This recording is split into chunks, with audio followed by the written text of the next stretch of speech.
espero que esto no moleste mucho. Ahí está, esto está grabando. Bien, cierro aquí.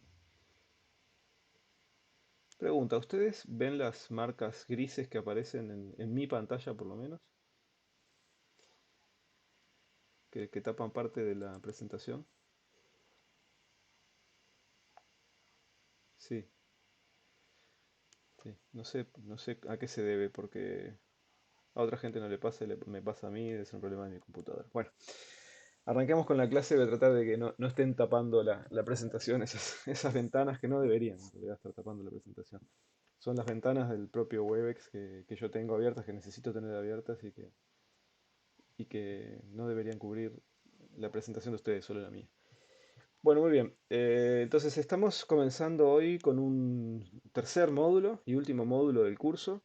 El curso ha ido evolucionando desde cuestiones muy básicas de la célula hasta de a poco irnos metiendo en cuestiones más complejas, en procesos más complejos.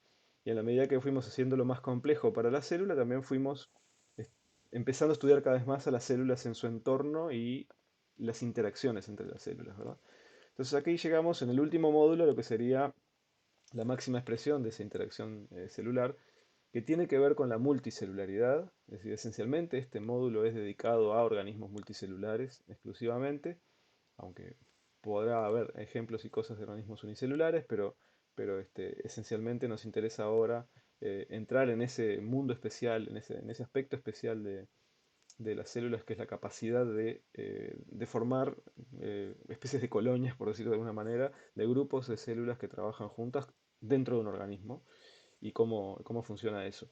Para eso entonces lo organizamos de una manera en la cual tenemos una primera parte que vamos a dar ejemplos de dos tipos muy especializados de tejidos o de células en tejidos, que son hoy y la próxima clase, el viernes, las células del tejido nervioso, células nerviosas o células neurales, particularmente haciendo hincapié en las neuronas como células. Y en la clase que viene vamos a ver algunos aspectos que tienen que ver con la inmunidad, con el sistema inmune. Ya les había comentado previamente, hay una razón de peso importante para esto, y es que eh, la inmunidad o la inmunología en sí es una ciencia que se ha centrado mucho en aspectos celulares. Bueno, lo mismo pasa con las neurociencias cada vez más. Entonces, esto ha hecho que elijamos estos dos sistemas complejos para analizar más en detalle. Y bueno, en la segunda parte vamos a entrar en entender cómo se organiza un organismo complejo desde que no lo es hasta que lo es en el desarrollo embrionario. Entonces empezaremos por etapas bien iniciales, que es la fecundación, los gametos y la fecundación, para luego pasar a las etapas tempranas del desarrollo de organismos, sobre todo centrándonos en vertebrados, pero no exclusivamente, este, para darles a ustedes un ejemplo de cómo las células pueden, en un proceso que lleva un tiempo, pero es un tiempo increíblemente corto, en general, puede generar un organismo complejo con su multicelularidad y con todas sus complejidades. Siempre desde un punto de vista celular, ¿no? Siempre desde el punto de vista de la biología celular. O sea, no pretendemos hacer un curso de histología, ni pretendemos dar un curso de embriología, no nos cabe en este semestre. Simplemente es una aproximación desde la biología celular a estos temas. Quería aclarar un poco la idea de este último módulo. Bien, entonces en la clase de hoy vamos a hablar sobre las células que forman parte del sistema nervioso, pero como les digo, particularmente vamos a centrarnos en neuronas, a hablar un poquito de las células que no son neuronas, que son las células gliales. Disculpen que aquí tuve un problema, que esto no debería aparecer. A ver si esto se va. Listo. Ahí está, ahora sí. Bueno, entonces ya hemos hablado previamente. A ver, no está apareciendo. Ahí está. Este, no sé ahora por qué no se va esta ventana.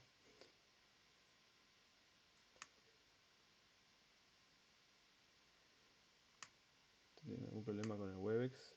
Ahí va, ahora sí. Listo. Hemos hablado previamente de señalización intercelular. Tuvimos un par de clases dedicadas al tema, sobre todo dedicadas a lo que pasa de la membrana de la célula hacia adentro, ¿no? Con esa señalización.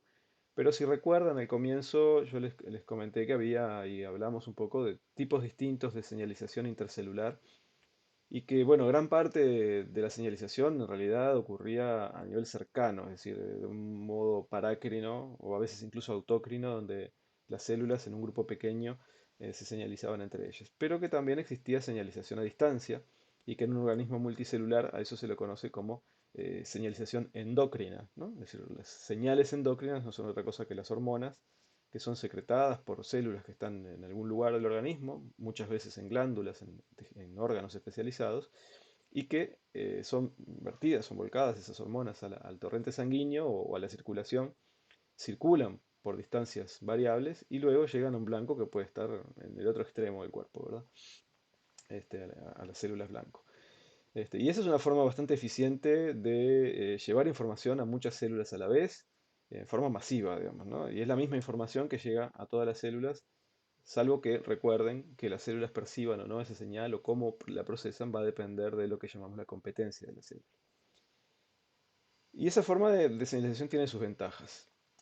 Eh, Les voy a hablar hoy de células que utilizan otro tipo de señalización del cual hasta ahora prácticamente no hemos hablado, que es la señalización neural, ¿sí?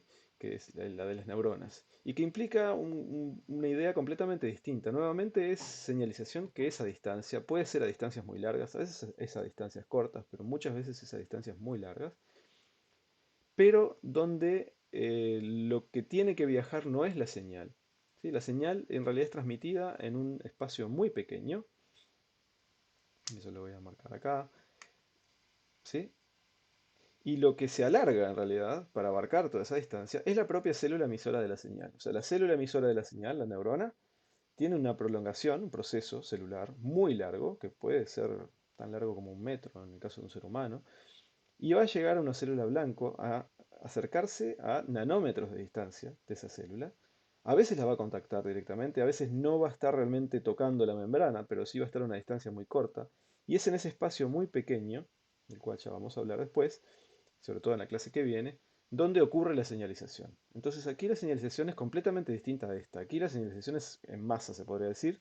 Un grupo de células emite una señal que difunde y puede acercarse a todas las células del organismo. En este caso no, la señalización es muy directa y específica a ciertas células. Entonces fíjense aquí como estas 3 neuronas que están dibujadas acá señalizan hasta 6 células de manera individual, ¿sí? E incluso otro concepto que aparece aquí es la idea de que, bueno, está bien, una neurona puede señalizar a más de una célula, pero no es generalmente a un número enorme, no como el caso de la señalización endocrina. ¿Está bien? Entonces aquí vamos a ver un paradigma bien distinto y esta idea, este paradigma es lo que determina bastante de la estructura y de la función del sistema nervioso. Es decir, si es, como vamos a hablar en la clase de hoy, en la que viene, tiene que ver justamente con esta idea, con la idea de generar un tipo de señal diferente que es tremendamente eficiente, ¿sí? Porque es mucho más eficiente que este en cuanto a por ejemplo, tiene que producir muy poquita señal para tener un efecto en la célula blanco. Estas células tienen que producir cantidades enormes porque tienen que distribuirse en todo el cuerpo. Esto no, es en un pequeño espacio de unos nanómetros de espesor. Pero tiene la diferencia con este de que es específico, es decir, que se limita a unas pocas células, ¿sí? Entonces, claramente los dos son necesarios y son complementarios, ¿sí? Tienen funciones distintas, pero son todas células especializadas en la señalización. Bueno, justamente esa idea de que el sistema nervioso se comunique de manera así específica a sus células blanco, obliga primero que nada, se imaginarán, a una cosa, y es que el número de células que necesitamos señalizadoras puede ser muy grande. Primero, porque si hay muchas células blanco, tenemos que tener también muchas células productoras de señal. Ese es el primer punto. Segundo, porque después vamos a ver, también existe y se ha ido desarrollando a lo largo de la evolución, desde lo que son los primeros sistemas nerviosos, que son muy básicos, muy sencillos, hasta los sistemas nerviosos más complejos, como estos que les estoy mostrando acá, que son cortes histológicos de corteza cerebral de mamíferos, donde no solo hay neuronas que van a ir a contactarse con células blancas en el exterior del sistema nervioso, sino que la mayor parte de las conexiones en realidad ocurren entre neuronas dentro del propio sistema nervioso. Y esto permite que exista un procesamiento de esa señalización, un procesamiento de la información, un procesamiento que puede llegar a ser bastante complejo.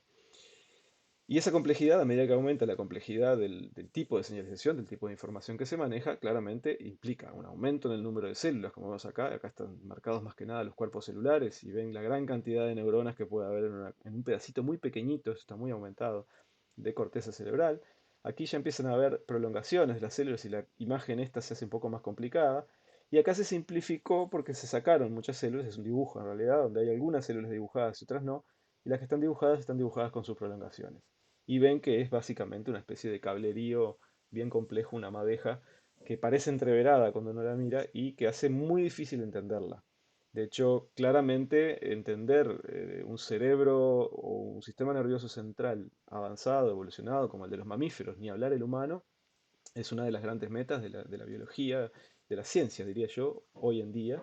Sigue siéndolo, lo es desde el comienzo de este siglo, del siglo XXI, y creo que lo va a seguir siendo y probablemente durante todo el siglo sea uno de los grandes objetivos y uno de los grandes problemas que va a tener que enfrentar la ciencia para poder entendernos mejor y entender mejor un montón de cosas y solucionar algunos problemas también. Entonces, claramente la complejidad se ve por acá. Hace muchísimo que se estudia el sistema nervioso. Y ahora vamos a ver justamente eh, algunos de los primeros premios Nobel. De hecho, el premio Nobel en 1906 fue dado a dos investigadores que eran histólogos esencialmente, eran gente que estudiaba el sistema nervioso desde una mirada microscópica, utilizando el microscopio, y básicamente con tejidos fijados que ellos tenían de alguna manera y les permitía estudiar. Estos dos investigadores europeos, Santiago Ramón y Cajal de España y Camilo Golgi de Italia, hicieron una contribución enorme, un poco diferente y complementaria a ambos. Camilo Golgi lo que hizo, la razón por la cual recibió el Nobel fue por el desarrollo de una técnica que permitía marcar las neuronas de una forma muy especial, que es como lo vemos aquí, donde ese es el método de Golgi, donde se utilizan sales de plata que entran en la célula por un método que no es bien conocido su mecanismo, simplemente un cierto tratamiento que empíricamente dio este resultado y que permite marcar completamente el cuerpo de la célula y completamente todas las prolongaciones. Aquí distinguimos los dos grandes tipos de prolongaciones que tienen las neuronas, las dendritas por un lado y el axón, que habitualmente es un único axón de esta neurona que está acá. ¿Sí?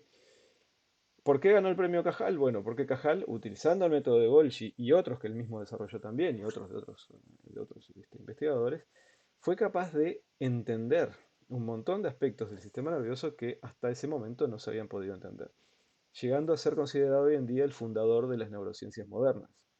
Entonces fue alguien que empezó por estudiar y se dedicó toda su vida a estudiar la estructura fina del sistema nervioso y logró desentrañar un montón de misterios simplemente mirando imágenes estáticas de neuronas y de tejidos nerviosos cortados a partir de animales diversos este, a nivel microscópico. ¿No ven? Entonces, y con los microscopios que existían en esas épocas, ¿no? Que no son, por cierto, los que tenemos hoy en día. Así que realmente el logro grande, grande, podemos decir que está en Santiago Ramón y Cajal, lo cual no quita mérito a Golgi, que hizo un montón de contribuciones más aparte del método, ¿no? Pero también había alguna diferencia en cuanto a interpretación de los datos y ambos formaban escuelas un poco distintas respecto a cómo se interpretaba lo que se veía en el microscopio. Por ejemplo, el grupo, digamos, y la gran mayoría de los investigadores, y Camilo Golgi era uno de ellos, creían que todo el sistema nervioso estaba formado por una única red sincicial, es decir, que había una única célula, se podría decir, que formaba todo el sistema nervioso, que estaba toda intercomunicada entre sí a través de estos procesos. Mientras que Cajal, mirando el microscopio, él decía que no, sostenía que en realidad se trataba de células separadas. Él y bueno, y algunos otros fisiólogos como Sherrington, por ejemplo, que fue el primero en estudiar la fisiología y en y crear la idea de que existe una señalización a una cierta distancia, que las células tienen una sinapsis, de la cual vamos a hablar sobre todo en la clase que viene, y que no están continuas unas con otras realmente, no es una única célula, sino que son células individuales. Es lo que se llama la teoría celular del sistema nervioso. Y bueno, por supuesto Cajal tenía razón, después se demostró, pero de todos modos había en esa época al principio sobre todo una gran disputa. Bien, entonces los estudios de Cajal ya estamos hablando de 150 años, no, un poco menos, 120, 130 años más o menos de los primeros estudios. Eh, fueron mostrando una cosa que un poco se intuía, pero que se vio mejor usando el método de Golgi, que Cajal lo logró ver mejor que nadie y lo plasmó en estos dibujos. Estos dibujos son de Cajal, donde están todas varias neuronas dibujadas a escala, neuronas que fueron teñidas con el método de Golgi, que fueron simplemente dibujadas en un papel con tinta, donde él dibujó exactamente todas las prolongaciones y el cuerpo celular. Y les digo que está en escala para que noten, por ejemplo, la enorme diferencia de tamaño del cuerpo celular que puede haber entre esta neurona enorme que está acá, de la corteza cerebral, y esta otra tan pequeñita que es del cerebelo, ¿sí? De la corteza cerebelosa. Y después un montón de células intermedias. Otra cosa que notarán es la enorme diferencia en la distribución de prolongaciones, la ramificación, la extensión de las prolongaciones, la distribución en el espacio, etcétera. Pensando siempre, estos dibujos son, por supuesto, dibujos bidimensionales. Recordar siempre que estas células son en realidad tridimensionales, que se encuentran en un espacio tridimensional y que esto que se ve acá en realidad puede estar en varios planos, ¿sí? Porque una de las características del método de Golgi es que tiñe aproximadamente un 1% nomás de las células y entonces eso permite tener tajadas más gruesas de tejido donde se ven individualmente las neuronas y uno puede ahora, enfocando el microscopio, puede mirar distintos planos, ¿sí? en el volumen. Por lo tanto, estos dibujos son de un volumen, donde puede haber algunas neuritas, como se les llama a las prolongaciones, que están más atrás y otras más adelante. Y también se distinguen los distintos tipos de estas neuritas, ¿sí? Tenemos las dendritas, que son las más ramificadas. Todas las ramificadas que ven por acá, todo eso son dendritas. Y la mayor parte de las prolongaciones que ven. Las dendritas suelen ser más gruesas también en el comienzo, cerca del cuerpo celular, y luego se van afinando hacia el extremo. Mientras que el axón, que cuando existe es uno solo, se ve aquí como una estructura mucho más pequeña. Muchas veces con el método de Golgi no se impregna bien, así que no se ve completo. En esta célula justo, en el grano del cerebelo, así se llama esta neurona, célula granular o grano, se vemos un axón que se prolonga por una cierta distancia y luego se ramifica en dos. Pero fíjense lo que es lo que les decía del diámetro, ¿no? El axón es bastante más delgado generalmente que las dendritas y tiene un diámetro que se mantiene constante, ¿sí? Las dendritas se van afinando a medida que se aproximan al extremo, mientras que el axón suele mantener su diámetro constante. Y por supuesto, el axón será más delgado, pero es mucho más largo que las dendritas en muchos casos, no en todos, pero en la mayoría de los casos. Y puede pasar que haya, por ejemplo, neuronas que no tengan ningún axón. Esta es una neurona de la retina, una célula macrina, que está llena de dendritas, tiene una profusión enorme de dendritas, pero no tiene axón. Y otras pueden no tener dendritas y pueden tener solamente axón. Es decir, vamos a encontrar todo tipo de variedades. Y eso es una cosa bien importante a tener en cuenta. Cuando hablamos de neuronas en forma genérica, generalmente nos quedamos cortos. Estamos hablando de un ejemplo de neurona específica, que puede ser una neurona como esta, por ejemplo, que tiene dendritas para un lado y que tiene un axón para el otro, que entonces la entendemos más fácilmente. ¿Está bien? O sea, muchas de las cosas que les voy a comentar después se entienden fácil cuando uno entiende una neurona de este tipo, o incluso de este tipo. Pero no tanto cuando uno estudia una de este tipo, o de este incluso, por una cuestión morfológica. Pero eso tiene que ver con una distribución morfológica. Bien, yendo a otro aspecto, aparte de neuronas, en el sistema nervioso, y esto también se puede teñir con la técnica de Golgi, existen otros tipos celulares y por definición, todas las células que están en el tejido nervioso o asociadas al tejido nervioso y que no son neuronas, las llamamos neuroglía o simplemente glía o células gliales, ¿sí? Esa es una definición por la negativa. Ahora, como toda definición de este tipo, generalmente lo que suele pasar es que es incompleta. ¿Por qué? Porque no estamos hablando de un único tipo celular, sino de muchos tipos celulares distintos, con funciones completamente distintas e incluso con orígenes distintos. La glía por excelencia es esta que aparece acá nombrada primero, que es el astrocito. Digo la glía por excelencia porque es como el nombre de glía probablemente viene de las primeras observaciones de astrocitos. Hay un astrocito ahí en la parte, en el fondo, digamos, de la imagen, de la diapositiva, marcado con Golgi, lo ven ahí. Se llama astrocito por ese aspecto como de estrella. Tiene un cuerpo celular muy pequeño que está por ahí por el medio y prolongaciones ramificadas, profusas, que salen en todas direcciones.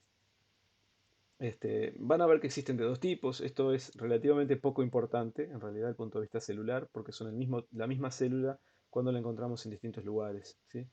Cuando están cerca de los cuerpos celulares y en la parte donde están las prolongaciones haciendo sinapsis, etcétera, toman esta forma de protoplasmáticos, donde son más cortitos, más chicas, y con muchas prolongaciones, parecen como un pompón, literalmente, de tantas prolongaciones que tienen, y son más fibrosos, como el que se ve en la imagen de ahí atrás, con fibras más alargadas cuando están entre los axones, lo que llamamos la sustancia blanca. ¿Está bien? Pero en realidad son el mismo tipo celular. Y son células muy importantes porque cumplen funciones esenciales en la homeostasis del sistema nervioso. Después ahora vamos a ver con algún ejemplo, entender un poquito más qué significa esto. Y también en formar lo que se llama la barrera hematoencefálica, de la cual tal vez hayan oído hablar porque es muy importante cuando se administran medicamentos que tienen que llegar al cerebro, ¿no? Hay una barrera que separa y que semipermeable y muy selectiva que separa el torrente sanguíneo del tejido cerebral, el tejido nervioso, en el sistema nervioso central, y eso se llama barrera hematoencefálica. Entonces todo eso está aportado por los astrocitos. Y los astrocitos son tan importantes para la sobrevida y funcionamiento del sistema nervioso como las neuronas. Solo que ellas mismas no son células señalizadoras. Bueno, después va a haber otros tipos, por ejemplo las células ependimarias, que son unas células epiteliales que recubren los ventrículos. Ustedes saben que en el caso de los vertebrados hay cavidades dentro del tejido nervioso, que son ventrículos o el canal central de la médula espinal, y eso está rodeado por un epitelio, que son consideradas células gliales, que son las células ependimarias. No vamos a hablar más de esas células. Hay otro tipo de células importantes que tienen otra función completamente distinta. La microglía son células fagocíticas. De hecho, son células de un tipo de célula que vamos a hablar más en las siguientes dos clases, que son las de sistema de inmunidad, porque son células que pertenecen a la inmunidad. Estas pertenecen a la familia de los macrófagos, son derivados de monocitos de la sangre, que ingresan tempranamente al sistema nervioso y que se convierten en este tipo celular, que también tiene prolongaciones. Todo en el sistema nervioso todas las células tienen prolongaciones, pero esencialmente son eso, son macrófagos que están cumpliendo una función de protección dentro del sistema nervioso, e incluso protección que puede ser ante la muerte de neuronas o de otras células. Son células que se encargan de eliminar desechos, detritus que pueden quedar de la muerte celular, aparte de potenciales patógenos, por supuesto. Bueno, luego tenemos células que cumplen otra función diferente, que es lo que llamamos las vainas de mielina. La formación de vainas de mielina, que son estructuras, ustedes algunos podrán tener una idea, este, que ojalá podamos verlas un poquito más en detalle después, que tienen que ver con el aislamiento eléctrico de los axones, y que son estructuras formadas por membrana celular, que son prolongaciones de otras células, obviamente, y esas células que producen esa membrana, que rodea muchas veces a los axones para formar ese aislamiento, son células gliales, esencialmente de dos tipos, y que tienen orígenes diferentes, que son los oligodendrocitos, que encontramos en el sistema nervioso central. Se llaman así porque tienen pocas prolongaciones cada uno, es decir, cada célula puede formar varias vainas de mielina, pero no demasiadas, 4 o 5, algo así. Y después otras células que son las células de Schwann, que se encuentran en el sistema nervioso periférico, en los nervios periféricos, y que cada una de ellas forma una única vaina de mielina. ¿Está bien? Y estas tienen un origen totalmente diferente, ya que estas, desde el punto de vista embriológico, una cosa que ahora no lo podemos entender porque todavía no hemos visto esa parte. Después hay otro tipo de glía que también encontramos en el sistema nervioso periférico, que son emparentadas con la célula de Schwann, pero que cumplen una función parecida a la de los astrocitos, sin ser astrocitos, que se llama célula satélite. Es una especie de célula de Schwann adaptada a rodear, a facilitar la homeostasis. Es decir, facilitar la homeostasis quiere decir regular el entorno del líquido que rodea a las neuronas, y protegerlas también mecánicamente. Cualquiera de estas células, por ejemplo, del sistema nervioso periférico son capaces de producir una lámina basal que separa al tejido nervioso en el sistema nervioso periférico del tejido conjuntivo que lo va a rodear. Y eso también es una función de ellas. Bueno, después está este otro tipo que ojalá nos dé tiempo para hablar en la clase que viene al final, que en realidad son las que se llaman glías radiales, son células que, por ejemplo, en los mamíferos son eh, transitorias, ahí está, sería la palabra, duran un cierto tiempo en el desarrollo embrionario y que tienen una función importante como progenitores neurales. Eso quiere decir que son células que producen neuronas y otros tipos celulares del sistema nervioso. Pero también tienen una función de soporte en cuanto a que facilitan la migración neuronal. Entonces, después de todo esto que les dije, les comenté un montón de tipos celulares, de los cuales la mayoría no vamos a volver a hablar, o prácticamente nada. Eh, Vamos a hablar un poquito más de astrocitos, pero sí volver al nombre, ¿no? Neuroglía o glía. Glía quiere decir pegamento, ¿no? Es decir, cuando se describieron por primera vez, se sabía o se sospechaba que las neuronas eran las células importantes del sistema nervioso, del tejido nervioso, y que había otras células que estaban como rellenando los espacios, que estaban entre las neuronas. Entonces se sospechó que la función era una función de soporte, ¿no? Como un pegamento, algo que sostiene a las neuronas entre sí para que no se desarme todo el sistema nervioso. Bueno, hoy en día sabemos que eso está lejos de ser la realidad, a pesar de que algunas de ellas pueden sí cumplir parcialmente un rol de soporte, porque todas tienen funciones muy diferentes, las células de la glía, y que son funciones importantes en la fisiología del sistema nervioso, no solamente en una cuestión de sostén mecánico. Entonces, el mensaje más importante que quiero transmitirles en, este- en esta parte. Bueno, hablando un poquito de los astrocitos, yo les mencioné dos aspectos. Uno, el aspecto del mantenimiento de la homeostasis del sistema nervioso, del tejido nervioso y de las neuronas. Y la otra es la formación de la barrera hematoencefálica. Y acá estas dos imágenes un poco resumen esto. Lo que vemos aquí, primero, este es un punto importante, esto es lo que se llama, esto es una estructura, una región, digamos, especial del sistema nervioso que vamos a encontrar en lo que habitualmente llamamos, sobre todo en los sistemas nerviosos más evolucionados, llamamos la sustancia gris, donde están los cuerpos celulares, que acá no se ven, pero también donde hay muchas prolongaciones de neuronas. Entonces, todo esto que se ve como en gris son prolongaciones neuronales, algunos axones, esto sabemos que es una terminal axónica, algunas son dendritas, como esto o esto, ¿sí? Pero hay un montón de prolongaciones. A esta estructura, a esta zona del sistema nervioso, del tejido nervioso, lo voy a escribir en el chat, ya que no tengo pizarrón, que excluye a los cuerpos celulares, está en la sustancia gris, pero excluye a los cuerpos celulares, también a los vasos sanguíneos, es decir, donde están solamente las prolongaciones de las neuronas, se las conoce como neuropilo. Y lo pongo ahí en el chat para que vean el nombre. Pilo quiere decir madeja, pilos, quiere decir madeja en griego, o sea que es la madeja del sistema nervioso. Bueno, ese lugar es el más importante de todos, en realidad, porque es el lugar donde ocurren las conexiones entre las neuronas. Es donde una prolongación se encuentra con otra, los axones con las dendritas, etc. ¿Sí? O sea que ahí ocurren sinapsis. Algunas de ellas se ven aquí. Acá hay una sinapsis. Acá hay una sinapsis. Pero además de haber prolongaciones neuronales, vemos estas otras que acá fueron pseudo coloreadas en azul. Obviamente esta era una imagen de microscopía electrónica de transmisión convencional, no tiene color, pero aquí el que representó el que puso la imagen le dio color al otro tipo celular que está presente, que son los astrocitos. No vemos los cuerpos de los astrocitos, pero sí vemos sus prolongaciones. Y vemos cómo están realmente, como decíamos, rodeando absolutamente todo. Están como rellenando, entre comillas, los espacios entre las neuronas. No es precisamente que estén rellenando, en realidad lo que están haciendo es separando. ¿Sí? Están formando barreras. ¿Para qué? Gran parte de la señalización ocurre de forma eléctrica, por ejemplo. O sea, eléctrica en el sentido de que hay cambios en el potencial eléctrico de la membrana. Eso significa flujo de iones de un lado a otro de la membrana de la neurona todo el tiempo. Y por lo tanto cambia la composición iónica del entorno de la célula en el momento que ocurre esa señalización. Eso no se puede, no se debe transmitir a las otras neuronas que están alrededor porque afectaría la señal. Dicho en términos electrónicos, generaría interferencia. ¿Sí? Entonces, para que haya una separación, la separación no es una separación de tipo aislante eléctrico, sino que es una separación activa.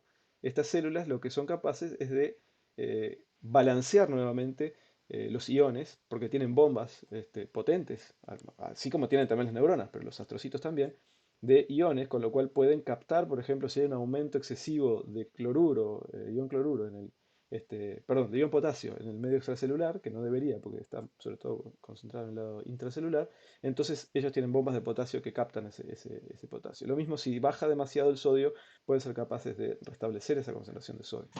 Entonces lo que hacen es mantener de alguna forma el balance iónico. Otra cosa que ocurre, y lo vamos a ver después, eso más en la clase que viene, es que aquí hay mediadores químicos. La señal que se transmite a nivel de una sinapsis que se llama química, que donde hay un espacio entre una célula y otra, que como ven es muy delgadito, son lo que se llaman neurotransmisores. Son moléculas parecidas a las hormonas, parecidas a los factores secretados por las células para señalizar en otros sistemas, pero que son secretados aquí al ambiente. Es un ambiente pequeño, pero es un ambiente. Se pueden difundir hacia las otras células y por lo tanto también nuevamente causar una especie de interferencia. Para que eso se evite, los astrocitos también tienen formas de recaptar esos neurotransmisores, captarlos y ya sea por endocitosis, por bombas transportadoras, por lo que fuera necesario, y sacarlos rápidamente del ambiente. ¿Ah? Entonces, lo que están haciendo es hacer que las neuronas se mantengan rodeadas de un ambiente, digamos, fisiológico estable. ¿Ah? Y eso es necesario para el funcionamiento. Bueno, y lo otro que hacen, a veces el mismo astrocito puede estar rodeando las neuronas y las prolongaciones celulares y estar con otras prolongaciones, con otros procesos que tiene, asociado a los vasos sanguíneos, por ejemplo, los capilares. Obviamente la irrigación sanguínea es esencial en un sistema nervioso central, y ni hablar en uno tan complejo como el de los mamíferos o el humano, donde hay un consumo enorme de energía, hay una eliminación enorme de desechos por esa misma razón. Entonces es importantísimo que el flujo sanguíneo sea continuo, y eso, bueno, no se los tengo que explicar a ustedes, saben bien la importancia del mantenimiento del flujo sanguíneo continuo y muy abundante en el cerebro. Pero a su vez es un peligro porque ese es un sitio de potencial entrada de un montón de cosas, desde moléculas tóxicas que puedan estar circulando en la sangre por algo que uno ingirió o de patógenos. Entonces tiene que haber alguna barrera, algo que limite o que seleccione qué es lo que entra y qué es lo que no entra. Y bueno, esos son los propios astrocitos que recubren completamente la superficie de los capilares sanguíneos en el sistema nervioso central y forman uniones entre ellos de tipo unión ocluyente, unión tight, y entonces todo lo que tenga que pasar hacia el tejido nervioso desde la sangre tiene que atravesar estas prolongaciones, estos pies terminales, así se les llama, de los astrocitos. Y es el astrocito entonces el que de alguna forma tiene receptores y tiene formas de seleccionar, moléculas esencialmente en su superficie, que permiten seleccionar qué cosa pasa y qué cosa no pasa, en un sentido y en el otro. ¿Está bien? Y eso también ayuda sin duda a mantener la homeostasis del tejido nervioso. ¿Está bien? ¿Alguna pregunta hasta acá? Bueno, supongo que no. Seguimos adelante. Bueno, ahora quería aprovechar este momento. Estamos a ver muy bien de tiempo. Bueno, más o menos bien de tiempo en realidad. Estamos un poquito atrasados. Este, para hacer un muy breve intento nuevamente de ejercicio con ustedes. Creo que esta vez puede funcionar con el Zoom. Y entonces les pongo ahí, les voy a copiar en realidad estas, si ustedes se animan, por supuesto. Hacerlo, opa. Voy a ver. Ahí está. Voy a ir a buscar las coordenadas de esto. Se los voy a copiar ahí. Tanto el link como si tienen problemas con el link. eh,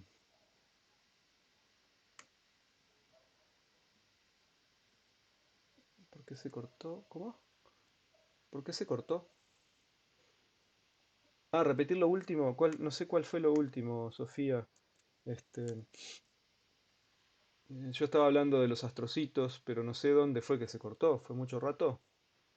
Ah, lo de los capilares. Bueno, nada, que los astrocitos tienen esos pies terminales que están rodeando el capilar. Este es el capilar. Tiene un pie terminal. que- Muchos astrocitos tienen muchos pies terminales que rodean completamente el capilar. Y forman una barrera con uniones tight entre ellos, que es casi totalmente impermeable, a no ser que sean material o moléculas que puedan atravesar los astrocitos, por ejemplo, porque los astrocitos tienen receptores para ellos, y entonces hay un transporte selectivo, ¿sí? O sea que el transporte a través de ese pie terminal es selectivo. Eso fue lo que dije. Y bueno, así también colaboran con... Sí, los pies terminales son los que establecen esa diferencia. Eh, ¿No le fue? No. ¿Qué pasó con esto? No mandé. Un segundito que estoy medio peleado acá con el Webex. Ah, ahí le fue. Bueno, ahí tienen un link para unirse a Zoom. Yo voy a quedar conectado acá. Ustedes, desde luego, si quieren, pueden desconectarse de Webex si eso les puede generar problemas en la conectividad. Yo quedo conectado al Webex por si alguno tiene problemas para conectarse al Zoom. Entonces les pido que se vayan conectando, ya sea siguiendo este link, ¿no? El link que está acá, o yo no sé si no están viendo toda la pantalla en este momento. Voy a compartir toda la pantalla para que poderles mostrar cosas, si no. Ahí está. Bien. Bueno, y ahí están viendo esto y... lo que no ven es el chat. Bueno, en el chat está el link. Vayan cliqueando el link. Yo voy a entrar ahora a la sala. Creo que ustedes pueden entrar aunque yo no esté. Yo voy a iniciar ahora esto. Y lo que vamos a hacer es separarlos en grupos. Ahí va. Creo que hay gente que ya se está conectando.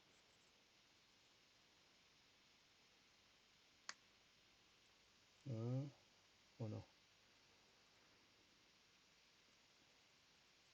Ahí va, 8 participantes. Bien. Vayan ingresando. Y lo que vamos a hacer, ahora les voy a mostrar de vuelta el PowerPoint, es que vamos a hacer un ejercicio en el cual estoy planteando estas preguntas y que ustedes les voy a pedir que traten de responderlas. Pero los voy a separar en 4 grupos, ¿sí? De forma aleatoria, a los que estén conectados al Zoom. Y de esos 4 grupos, cada grupo van a tener una dinámica de grupo. Comuníquense, por favor, con micrófono y con cámara para conversar entre ustedes, para tratar de responder estas preguntas que están planteadas acá. Entonces son preguntas muy básicas, por lo tanto les voy a dar, una vez que se cree el grupo, 10 minutos nada más para tratar de responderlas. Obviamente ustedes van a poder buscar en sus celulares o en su computadora la información que consideren necesaria para responderlas. Y las preguntas son sencillas. Primero, si hay una pregunta grande, que es ¿cuántas neuronas hay en el cerebro? Entonces, el primer grupo va a tratar de encontrar cuál es el número de neuronas en el cerebro humano. Después, el grupo 2 a ver si encuentra datos de otras especies. Y cuando digo otras especies, obviamente me refiero a cualquier especie que tenga un sistema nervioso. Puede ser cerebro o puede ser otra cosa similar a un cerebro. Obviamente no las plantas. Luego, en el grupo 3 a ver si encuentra información de cómo podemos hacer para calcular, cómo se calcula, porque claramente nadie se va a poner a contar las neuronas completas del cerebro de un humano, ¿no? Entonces, ¿cómo podemos calcular, cómo podemos llegar a ese número? ¿Cuántas neuronas hay? Y el grupo 4 tiene una pregunta un poquito más compleja, pero que tal vez encuentran una respuesta por ahí o ideas que la gente haya tirado por ahí, que no, no cualquiera, pero sí desde el punto de vista científico, de si el número de neuronas está relacionado con la capacidad cognitiva, es decir, con la inteligencia como conocemos en el humano, ¿no? Con la capacidad de actos complejos, etcétera, este, y, y más allá de los actos simplemente por instinto, digamos, instintivos. Entonces, esas serían las 4 preguntas, ¿están claras? Yo se las voy a dejar igual mostrando, o ténganlas en cuenta para cuando... En realidad creo que se las voy a tener que poner en el Zoom de alguna forma, ahora que pienso, porque si se desconectan de Webex no las van a tener. Entonces, bien, vamos al Zoom. Ya hay 16. Todavía falta un montón de gente. Hay gente que no está pudiendo conectarse por alguna razón. Voy a ponerles en el chat. No, capaz que puedo hacer es compartir también la pantalla. No sé si puedo compartir la pantalla con los 2 programas. Capaz que sí. A ver, intentar eso. Estoy intentando cosas nuevas. No sé si alguien quiso hablar o fue sin querer. ¿Están viendo esto en el Zoom? A esta altura tengo un lío entre las dos cosas. Sí, creo que sí, ¿no?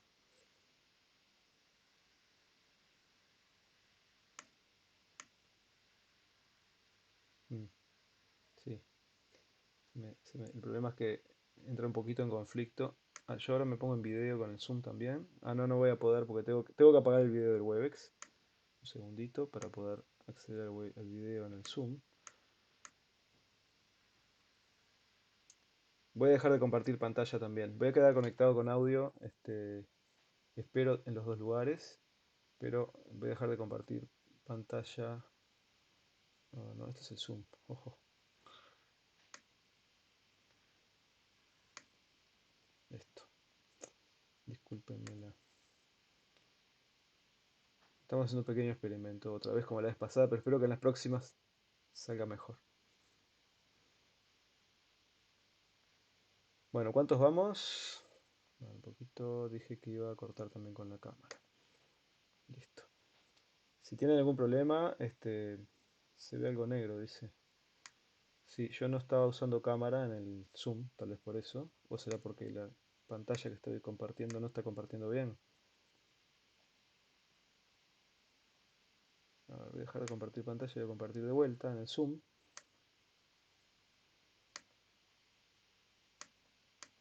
A ver si ahora sí lo ven. Voy a iniciar mi video acá, ahí está. Ustedes pueden conectarse con video también si quieren y con audio, porque pronto les voy a pasar a grupos. Y necesito ver cuánta gente tenemos. 21. Todavía creo que no es el total de gente. A ver, ¿alguna razón por la cual no se conectaron todos? Nadie pone nada en el chat del Webex, así que asumo que se conectaron los que les interesa conectarse. Y voy a pasar a dividir en grupos. Entonces van a tener 10 minutos para contestar esas preguntas. Yo espero que les quede... Ah, no sé, capaz que lo dejan... Yo no compartir más pantalla, tal vez se pierde, así que por favor anótense estas. Las voy a copiar en el... Les voy a copiar en el chat del Zoom, pero traten de guardarse estas preguntas porque así saben después cada grupo qué le tocaba a cada grupo. Yo después voy a ir entrando en esos 10 minutos un poquito a cada grupo a ver cómo van y luego cerramos y hacemos una pequeña discusión y seguimos con la clase, ¿está bien? Bien, el chat del Zoom. Estoy haciendo muchas cosas a la vez. Chat, ahí está. Bien, ahí están las preguntas. Y bueno, y lo otro que voy a hacer ahora es entonces separarlos en grupos. Son 20 ahora, así que van a quedar 5 en cada grupo. Mm, Voy a asignar 4 secciones y donde van a ir automáticamente. Crear sesiones. Listo, ahí se están creando. Y las voy a iniciar, con lo cual yo ahora no me van a dejar de ver y van a pasar a hablar entre ustedes. Conéctense con audio y video si no están con ruleros o algo así. O igual si están, no creo que pase nada. Y esto, a ver, un momento. No, esto. Les voy a poner 10 minutos acá para que se desconecte sola. Y les voy a dar 30 segundos para redondear. O sea, a los 10 minutos se corta sola, ustedes pueden volver, o tienen 30 segundos de gracia si quieren terminar de redondear algo. ¿Está bien? Y voy a poner esto también. Ahí vamos.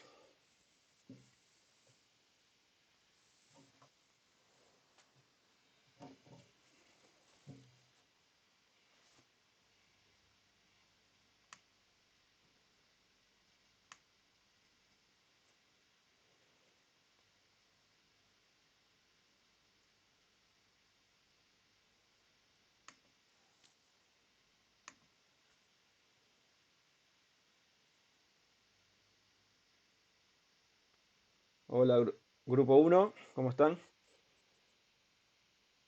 ¿Tienen clara la pregunta? Es la primera pregunta. Grupo uno contesta la primera. ¿Les apareció algo que dijera que era el grupo uno?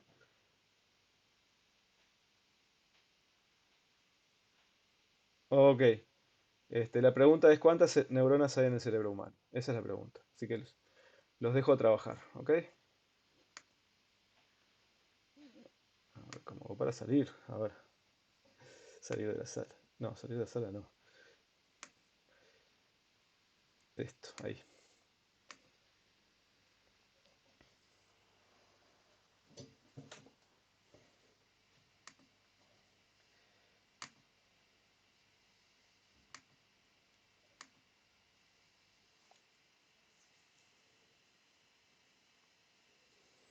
Hola, grupo 2. ¿Cómo están? ¿Están pudiendo trabajar? ¿Entendieron que ustedes son el grupo 2 y cuál es la pregunta que tienen que responder?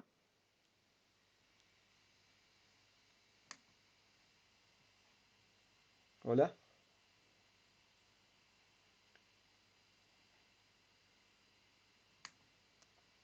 Claro. A ver si encuentran datos de número de neuronas en especies que no sean el humano. Esencialmente eso. Si pueden, de todas las que, más diversas que puedan. No tiene por qué ser en todas las especies, obviamente, en 4 o 5, o lo que encuentren. ¿Está bien? Perfecto. Entonces los voy a dejar y luego capaz que aparezco de vuelta. Hasta luego.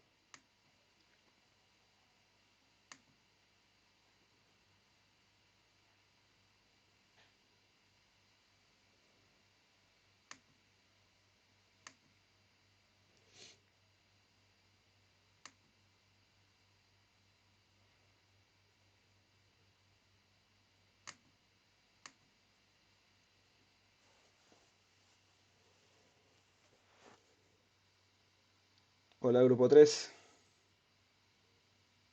Hola, ¿están por ahí? ¿Me escuchan? Bien. ¿Saben que son el grupo 3 y cuál es la pregunta? Ahí va, ¿cómo calcular el número de neuronas en un cerebro? Bien. ¿Van bien hasta ahora? ¿Han logrado hacer algo? No, bueno, está bien, los dejo solos. Hasta luego.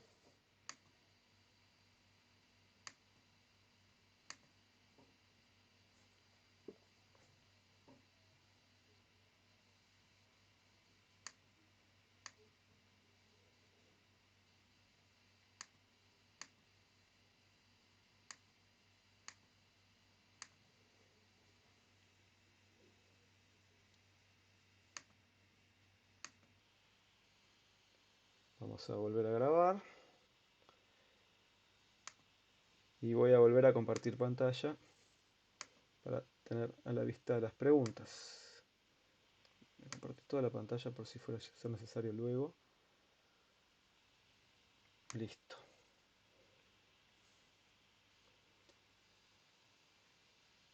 ¿Han podido volver todos?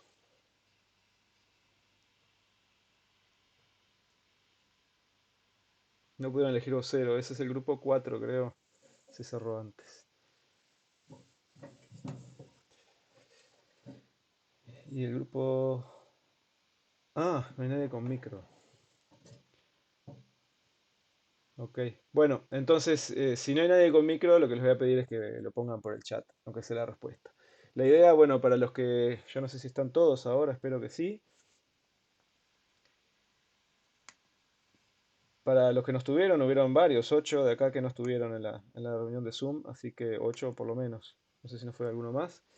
Este, ya trabajaron sus compañeros en los grupos y cada grupo trató de responder cada una de estas preguntas que estaban planteadas acá. Así que, a ver si del grupo uno era del que no había vocero, es el que hay. Sí, ese tiene un vocero. Si tienen un vocero, conecte el micrófono y nos responda cuántas neuronas encontraron que existen en el cerebro humano. Obviamente en promedio, ¿no? Hola. Ah, Hola, sí, te escuchamos. en realidad no habíamos elegido vocero, pero encontramos Saltaste. 6.000 millones de neuronas. ¿Cuántas? Se cortó un poquito. 86.000 millones. 86.000 millones, ok, es un número bastante específico, casi, ¿no? Sí, porque una investigadora Ok, brasilera, creo que era, había podido contar en promedio esa cantidad bien, y logró bajar el mito que había de que nosotros teníamos alrededor de 100.000 millones de neuronas, que tal que lo bajó un... bastante. Bien, está bien, está muy bien la respuesta. ¿Algún otro comentario de eso?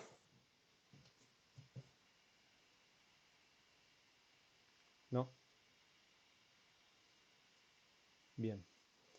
Pasamos al grupo 2 y la pregunta 2. A ver qué números saltaron en otras especies. Y creo que el grupo 2 no tiene micrófono. Entonces nos pasan por chat. A ver, Elegance. Elegance, ¿se acuerdan lo que es? Es un gusanito, ¿no? Es un nemátodo que vive en la Tierra, de vida libre, que tiene alrededor de 300 neuronas. 302 para ser más específicos. Es fácil contarlas, esas se pueden contar a mano. ¿Algún otro? El elefante africano. Fíjense el número. 267.000 millones. Dijimos 86.000 millones en el humano, ¿no? Bien. A ver qué más. Si encontraron algún otro. Y miren la diferencia entre un nemátodo y un mamífero grande como es el elefante. Una hormiga tiene 250.000 neuronas. Ya da trabajo contarlas hacia mano. La medusa sí que 5.600. Tiene muchas, ¿no? Comparadas con el gusano. Y la medusa no tiene un cerebro. Eso es importante recordarlo. Tiene un sistema nervioso distribuido, neuronas distribuidas. ¿Tienen alguna más?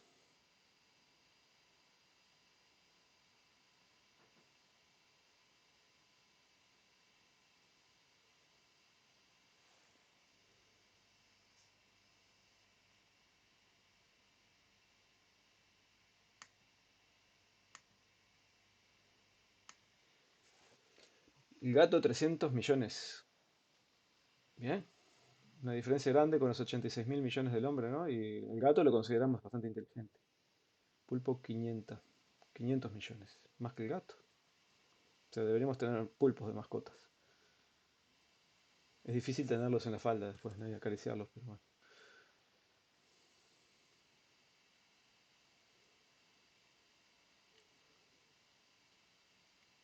Bueno, encontraron un montón. Hicieron un buen trabajo. Entonces ahí, primero ahí tenemos, aparte del número del humano, tenemos después una diversidad enorme entre especies, ¿no? Claramente los mamíferos tienen un número muy grande. Ahí aparece un invertebrado que tiene un número muy grande, que es el pulpo, que son justamente los cefalópodos, que son dentro de los invertebrados los organismos que tienen un sistema nervioso más desarrollado. Y también sabemos que cumplen funciones complejas. Bueno, pasamos al grupo 3 y la pregunta 3. ¿Les parece? ¿Puede hablar el grupo 3? ¿Tenemos vocero? ¿Cómo se calcula? ¿Cómo podemos calcular el número de neuronas?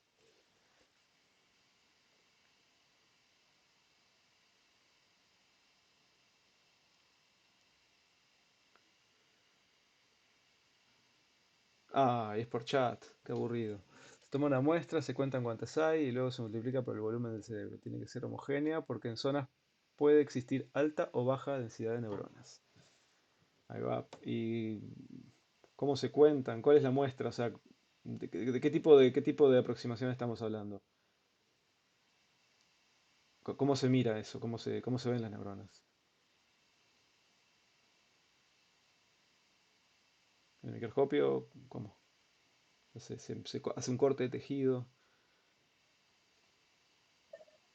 En realidad, lo que habíamos encontrado Sí. es que eh, las- se toma una muestra de tejidos, como que se disuelven las membranas usando detergentes y cosas por el estilo, para que solamente se queden los núcleos celulares y después se Ok. contabilizan y es como que de ahí sacan una aproximación de cuántas neuronas debe haber por volumen.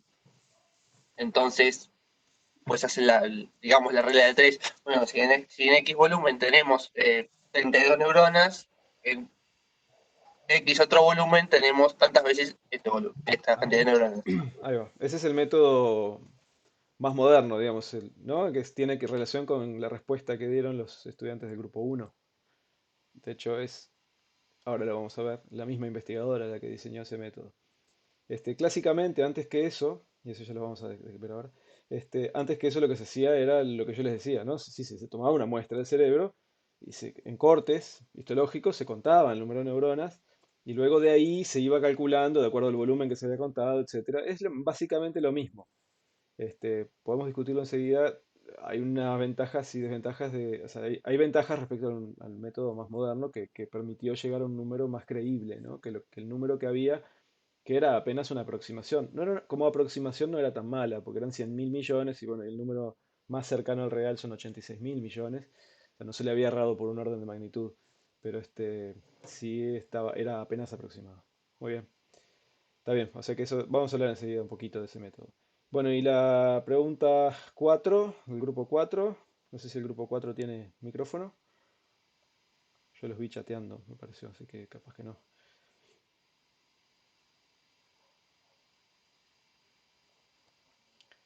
Bien, dale, Pía. Ah, ok. Hola, ¿se escucha? Te escuchamos, sí, dale. Bueno, nosotros encontramos que en realidad como que la cognición era independiente del número de neuronas, Ujú. puede que esté mal, ojo, ¿Cómo? pero que puede que esté mal. Sí.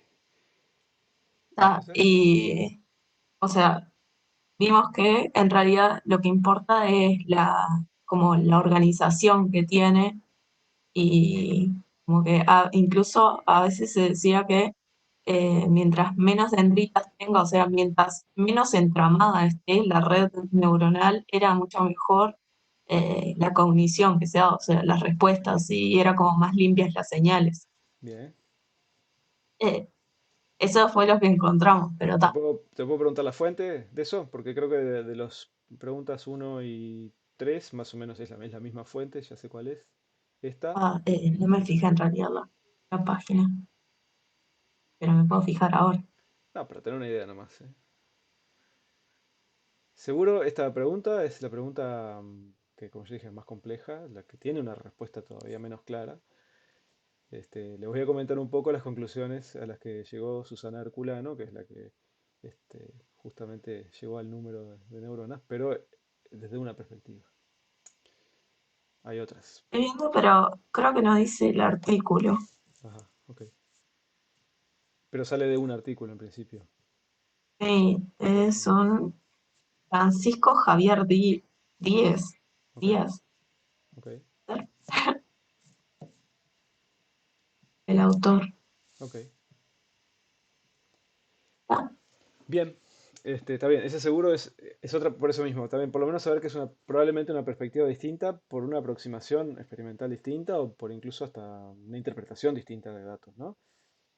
Claramente de este último punto la respuesta es la más compleja, la más difícil de llegar. Ahí tenemos una serie de números y yo les comentaba un poco en chiste y un poco en serio cómo hay diferencias entre el elefante y el humano, claramente. Los elefantes tienen una capacidad cognitiva bastante importante, pero no la del humano, y sin embargo tienen muchas más neuronas. Claro, también son mucho más grandes. O sea, sería lógico que necesiten más neuronas para cumplir con las funciones básicas en un cuerpo tan grande, ¿no? Esa es una de las cosas que muchas veces hay que tener en cuenta, que hay un escalado también del cerebro y del número de neuronas relativo al tamaño. Bueno, ahí va la relación entre el número y el peso del organismo, la masa. Y después, bueno, veíamos entre el pulpo y el gato. Ahí ese es un poco sorprendente, si se quiere, a priori, porque uno, está bien, el pulpo Paul hacía cosas increíbles, este, pero, pero no es un gato, ¿no? Entonces, ahí es cuando empezamos la interpretación de lo que es el ser humano y uno trata de centrarlo en lo que es nuestra cognición y compararlo con la nuestra. El gato se parece más a nosotros que el pulpo, obviamente. Entonces ahí lo entendemos mejor. 760. Ah, bien. Ah, me quedo más contento. Ya está. Pero igual es increíble que el pulpo tenga 500 millones. Bueno, muy bien. Seguimos adelante. Creo que como experimento funcionó bastante bien, pero la próxima me animo a hacer un ejercicio un poquito más serio. Que era interesante, pero poca biología celular en sí. Igual les quería comentar sobre el método este. Esto es un paper que se leyó hace unos cuantos años y ella ha publicado algunos más. Ella, digo, Susana Herculano Hausel, que es la autora principal, primera autora en este caso, y luego ella siguió con el tema. Lamentablemente se tuvo que ir de Brasil en un momento, hasta donde sé estaba trabajando en Estados Unidos, eh, porque bueno, condiciones, básicamente las condiciones de financiación, etcétera, la obligaron a irse. Así que Brasil se la perdió, pero realmente sí, fue muy interesante el método que desarrolló, muy bien publicado también en general, tiene varias publicaciones muy interesantes. Y acá está descrito, el método, bien lo describí ahí un poco uno de los estudiantes rápidamente, implica fijar el tejido, primero que nada, del cerebro, ¿sí? Por ejemplo, en este caso es de rata o de ratón. Luego hacer un homogeneizado, como ustedes ya han visto en el práctico, en la parte de fraccionamiento. Bueno, juntar el homogenato completo, centrifugar. Es un fraccionamiento por centrifugación diferencial, básicamente, en lo cual solamente que parten del tejido fijado y no intacto, no vivo, digamos, no sin fijar. Y luego van a marcar, van a usar colorantes para marcar neuronas, para marcar núcleos, etcétera, e ir contando. Cuentan en una cámara de conteo de células, como también creo que ya les han mencionado en el práctico. Este, y de ahí, bueno, simplemente hacen cálculos de acuerdo al volumen, etcétera, cuántas neuronas había en el pedazo de tejido que usaron. Cuentan neuronas porque usan un marcador específico, este N, que es un factor de transcripción, una proteína del núcleo, justamente, específico de las neuronas, que no están en las células gliales, por ejemplo. Entonces saben que ni en las endoteliales, los otros tipos celulares que hay en el cerebro. Entonces, todas las que ven acá son neuronas. Y tienen el número total porque usaron un colorante general de núcleo, que es este DAPI, un colorante fluorescente. Lo hacen por fluorescencia porque eso asegura un poco más la detección más específica. Eso es en cuanto al método. Y bueno, los números ya los vimos un poco. Claramente hay diferencias en tamaños en los cerebros, etcétera.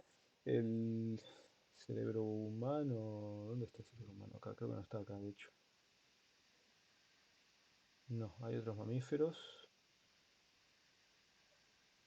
Bueno, no importa mucho, pero digamos, lo que hay acá es este otro artículo que está acá. Yo les pongo acá los links de los dos, se los voy a subir también los artículos para que los tengan. Los dos artículos, tanto el anterior que les mostré como este, que es un poco más interesante porque acá utiliza el método, en el primero describe el método más que nada, en este segundo utiliza el método para realmente hacer un análisis más profundo de lo que significan los números de neuronas en varios aspectos. Y la conclusión es algo así, como ¿no? que el cerebro humano es un cerebro de primate aumentado, este, pero no demasiado extraordinario. O sea, no es fácil de explicar la diferencia en inteligencia, en cognición del ser humano respecto, por ejemplo, a los otros primates, simplemente por el, perdón, sería posible explicarlo casi simplemente por el número de neuronas. Eso es lo que ella concluye dentro de un grupo que son los primates. O sea, tenemos más neuronas, por lo tanto más conexiones y procesamos más información. Y eso se ve en estas gráficas que están acá. No voy a entrar en detalle de cada una de estas. Un hallazgo interesante que ella hizo y que también fue otro dogma que tiró, estaba el dogma, la idea general en las neurociencias, de que había muchísimas más células gliales que neuronas, siempre en los sistemas nerviosos. Se hablaba incluso cuando yo estudié, digo, cuando yo estudié hasta hace unos pocos años, se hablaba de hasta 10 veces más glía que neuronas. Y ese dato se entiende cuando entendemos qué especies se han ido estudiando. Y probablemente ese número sea correcto para los roedores, que han sido muy estudiados, pero no es correcto para el humano.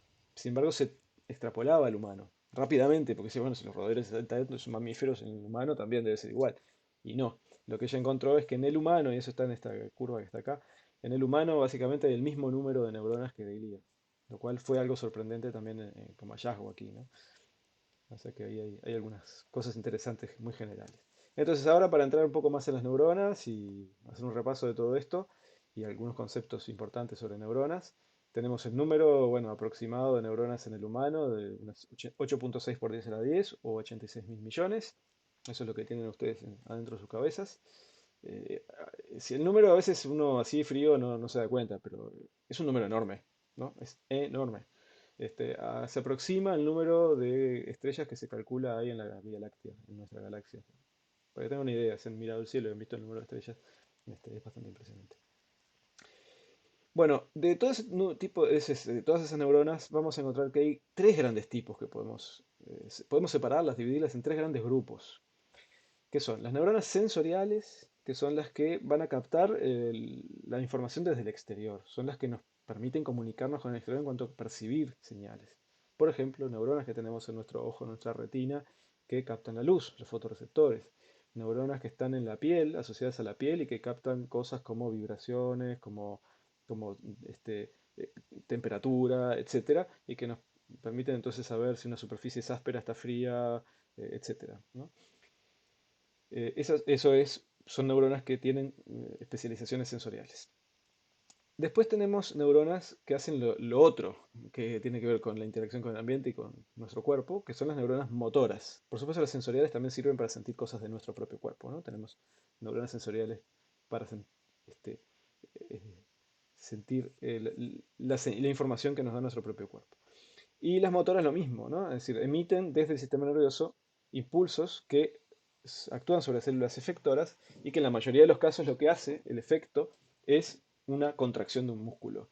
Muchas veces el efecto es un poquito más complejo e implica también, por ejemplo, la secreción de una hormona, porque la glándula está asociada a cierto músculo liso que es activado por el sistema nervioso y que cuando se contrae provoca la liberación hacia el exterior, digamos, del almacenamiento que tiene esa glándula de la hormona, o de la hormona, de cualquier contenido que tenga, digamos, de cualquier secreción que tenga. Entonces, básicamente estos dos tipos, con neuronas sensoriales que captan el ambiente y con neuronas motoras que responden a esas señales, que habiendo una integración entre ellas, o una comunicación entre ellas, básicamente con eso hacemos un sistema nervioso.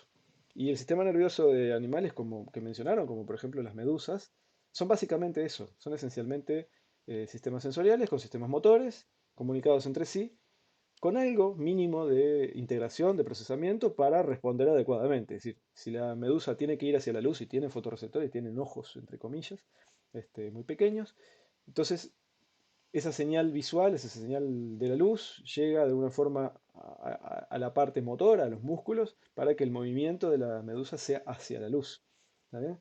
Y así muchas otras cosas más. Pero claramente eso no permite comportamientos complejos, no permite cosas tan complicadas como hacen los mamíferos, por ejemplo. ¿Cuál es la diferencia? Bueno, la diferencia está no en estas, ninguna de estas, sino en las interneuronas. Es decir, las neuronas que lo que hacen es conectar neuronas sensoriales con neuronas motoras. Es la red que está interpuesta entre ambas. Eso lo llamamos las interneuronas. Ellas no se comunican con el exterior nunca, ni para emitir señales ni para recibir señales. Reciben señales de las sensoriales y emiten señales a través de las motoras. Por supuesto, las interneuronas también se comunican entre ellas y a veces hay varias capas de interneuronas comunicándose unas con otras antes de llegar desde las sensoriales a las motoras. Y eso hay más interneuronas cuanto más complejo es el sistema nervioso que estemos estudiando. En el caso del humano, se calcula, y esto también es un cálculo es muy aproximado, pero que prácticamente todas las neuronas son interneuronas. Muy poquitas son sensoriales o motoras. Un 99,98% de las neuronas en el cerebro humano serían interneuronas. O sea que acá lo más importante no es la percepción de la de afuera, no es la generación de movimientos, sino el procesamiento que ocurre en el medio. Ahí es donde está el gran procesador, la computadora, digamos, que es nuestro cerebro, capaz de procesar cuestiones bastante complicadas. O sea que claramente ahí hay una diferencia también, es decir, en qué tipo de neuronas tenemos, no solo en el número simplemente. Bueno, y después ese número se los acabo de comentar y sale de los trabajos de Susana Herculano. Sabemos que en el humano aproximadamente el mismo número de células gliales que de neuronas. Pero esto es variable con las especies. Como les dije, en los roedores hay más glía que neurona y puede pasar que en algunos haya más neuronas que glías. ¿Está bien? Okay, y eso no está bien claro por qué. ¿Sí? ¿A qué se debe esa diferencia? Eso es también un misterio. Hasta donde yo sé. Es un misterio para mí por lo menos. Bien, para seguir adelante. ¿Vienen bien hasta ahora? Cualquier cosa me hacen preguntas, ¿eh? Entonces, vamos a la neurona y vamos un poco más a la biología celular en sí misma. Entonces, vimos cómo las neuronas tienen, por ejemplo, distintos tipos de prolongaciones. Tienen dendritas y tienen axones, digo, pero en general es un axón único. Y a ese tipo de distribución, donde hay dos tipos de estructuras distintas en una misma célula, ustedes hablaron de esto, eso es lo que llamamos polaridad celular, ¿verdad? Las neuronas son células que están polarizadas. Entonces podemos distinguir dos grandes regiones, una región que es donde está el cuerpo celular y las dendritas que no se alejan mucho del cuerpo celular, ¿sí? Perdonen que no estoy usando el puntero correcto. Ahí está. No sé si se me va el... Bueno, ahí va.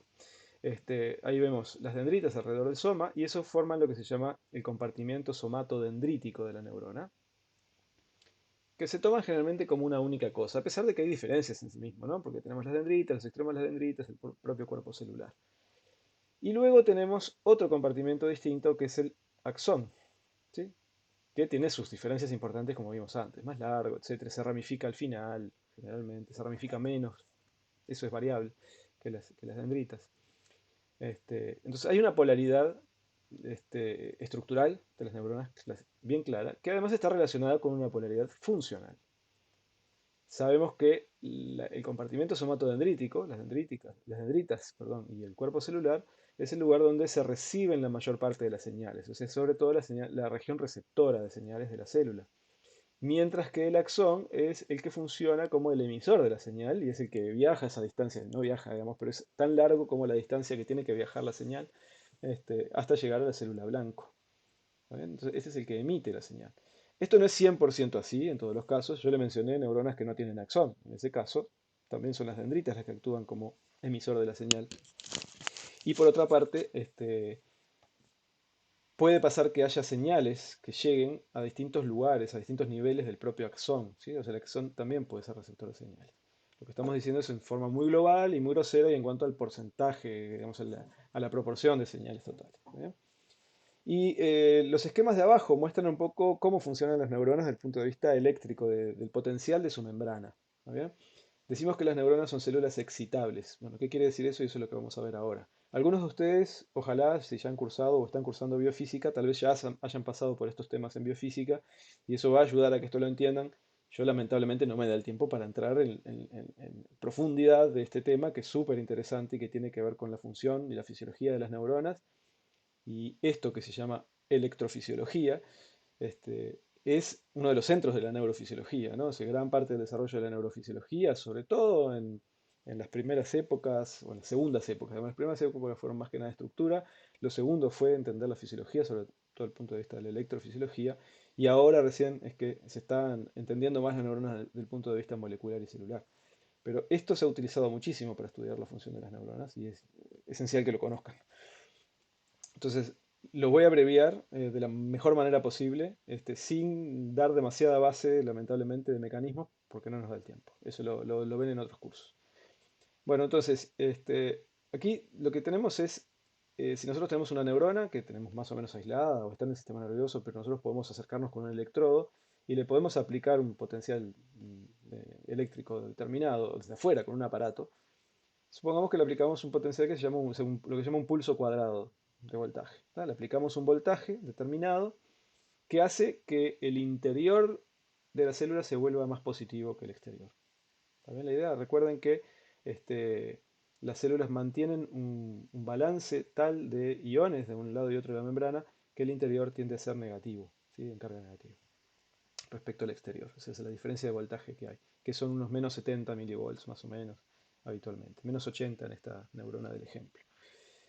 Acá aparece una escala de voltaje en milivolts, de 0 a menos 80, de acá un poquito para arriba hacia 20, que sería el potencial eléctrico de la membrana, en voltaje, medido con electrodos. Uno puede llegar a medir con un aparato muy sensible, puede llegar a medir el potencial de la membrana de una neurona. Este, 80 milivolts no es tan poco en realidad, es bastante. Y podemos ver que cuando le aplicamos un pulso cuadrado acá y medimos, esta medición está hecha en el lugar del compartimento somatodendrítico, vemos que hay un pulso cuadrado un poquito deformado, y esto tiene que ver con las propiedades de la membrana que van a ver en biofísica, este, pero es un pulso cuadrado, básicamente. Es un cambio de potencial muy parecido al cambio al pulso que le aplicamos. Sin embargo, cuando vamos más adelante en hacia el axón y entramos a lo que se llama el segmento inicial, esta parte se llama segmento inicial del axón, aquí aparece un fenómeno nuevo, algo que no estaba acá, que solo está acá. Y es que además de ver el pulso, porque estamos todavía en el soma, estamos muy cerca, el pulso se ve, aparece esto nuevo, que son estos cuatro palitos que están acá, que acá se ven como spike o espigas, se le llama también, que es lo que llamamos un potencial de acción, son cuatro en este caso, potenciales de acción. ¿Qué es un potencial de acción? Es un cambio repentino, muy rápido y muy corto del potencial de membrana que hace que la membrana se depolarice, es decir, se vuelva más positiva en el lado intracelular, hasta incluso llegar a valores positivos, a pasar de cero, por un momento brevísimo. ¿No? Estos son fracciones de milisegundo. Pero que ocurre, es real, y puede ocurrir en un tren de potenciales, como se ve acá, cuatro potenciales que se inician en este lugar. Como ven, algo interesante, esos potenciales no se ven en el cuerpo celular o en las dendritas, o sea que no se propaga hacia atrás. Sin embargo, si medimos el potencial de membrana ahora mucho más adelante, más lejos, pónganse en la terminal del axón por acá, vamos a encontrar esto. Desapareció el pulso cuadrado ese que habíamos aplicado, pero permanecen los cuatro pulsitos, esos rápidos y fuertes, potentes, que son los potenciales de acción. Les voy a preguntar a ver si alguien se anima a responder. ¿Por qué desaparece este pulso cuadrado acá, en el extremo del axón? ¿Por qué está acá al inicio y desaparece acá? Acá los estoy retrotrayendo a física de no sé qué año del liceo, pero Eso lo estudiaron en física. Seguro lo saben. Tienen que escarbar un poco los conocimientos nomás. ¿Por qué desapareció el potencial ese aplicado? Que lo aplicamos acá, desapareció acá. ¿Nadie se anima a responder? ¿Porque el potencial decae con la distancia? Sí, ¿por qué decae con la distancia? No es suficiente, pero ¿por qué? ¿Qué es lo que hay en el camino que hace que caiga el potencial? Las vainas de mielina no, no son, al revés, las vainas de mielina ayudan. No, es algo mucho más básico. Piensen en un cable, piensen en un circuito electrónico, un cable, no sé, en un tendido eléctrico de una ciudad. ¿Qué pasa con la distancia? ¿Qué es lo que está afectando la caída de voltaje? La resistencia, exactamente.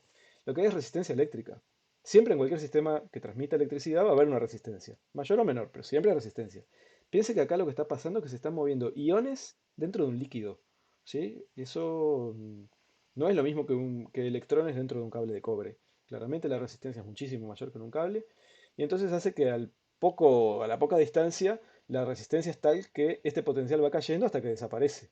Sin embargo, los potenciales de acción no desaparecieron. ¿Qué nos dice eso respecto a los potenciales de acción?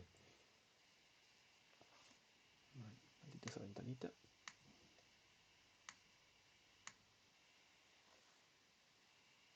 A ver, si alguien se anima a responder. ¿Por qué no desaparecieron los potenciales de acción? Se trasladan y son irreversibles. Sí. Algo más. ¿Qué necesitamos?